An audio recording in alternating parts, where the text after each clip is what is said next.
Well, hello everyone and welcome to another edition of the Energy Action Market Wrap.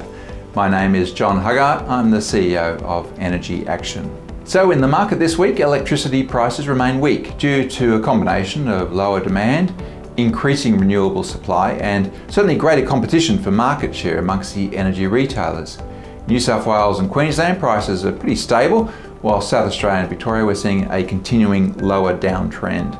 Lower industrial demand for electricity due to reduction in economic activity related to global demand for Australian energy exports and the impact from the coronavirus have placed further downward pressure on that market. The price of energy commodities have been trending downwards internationally, and as the global economy appears to be slowing, the cost of energy commodities such as coal and gas are reducing. The increase in generating capacity due to renewable generation growth cannot be overlooked, and that's coupled with increasing competition, as I say, from the retailers to gain market share, and that's been reducing end user prices. Good news for customers. Since the prices have been decreasing quite sharply, and at some instances we believe is dropping below the cost of generating electricity, we think now is a great time to lock in favourable rates. It should be noted that while these factors have a mixed impact on pricing, the overall influence supports a continuation in that downward trend. However, it remains unclear as to the timing and potential duration of any further reductions in state electricity prices, particularly in New South Wales and Queensland. Over the past month, our electricity market has been supported by an ever-increasing renewable generation. Certainly rooftops of solar farms now meet more than 9% of the NEM demand, while wind farms and hydro generate 7 and 6% respectively.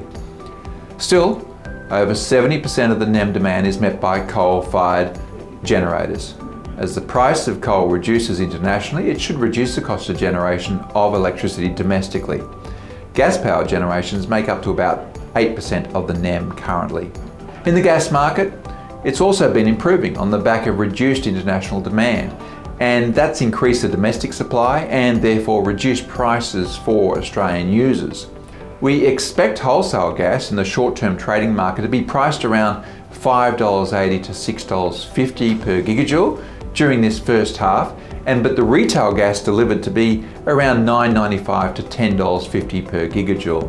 Similar to the electricity market, the gas market conditions are quite advantageous now, and we think now is a great time to lock in those improved rates. Now turning to the certificate markets, LGC prices I should say, have become slightly less volatile. They're currently around $34 per certificate, and that's on the back of having been ranging wildly between $47 and $28. Other certificates have been less volatile, so although the exception of the Victorian EECs, they've been trading between $30 and $38 per certificate. STCs stable at $38, and the ESCs have been decreased slightly down to $25.70 per certificate. And in the news this week, laws to repeal New South Wales' ban on uranium mining and nuclear energy could go to Parliament within weeks, and the Liberal MPs are pushing for nuclear energy to be considered as part of the federal government's yet-to-be-released technology investment roadmap for emissions reduction. Telstra says it will halve its absolute emissions by 2030 and power its network of underground cables, mobile towers, exchanges, data centres and offices with renewable generated electricity by 2025. The new policies are part of Telstra's recent positioning of itself as a leading corporate voice on the need to deal with climate change. Well, that's it from me. We're here to help you with your energy, so make a good decision and reach out to Energy Action today.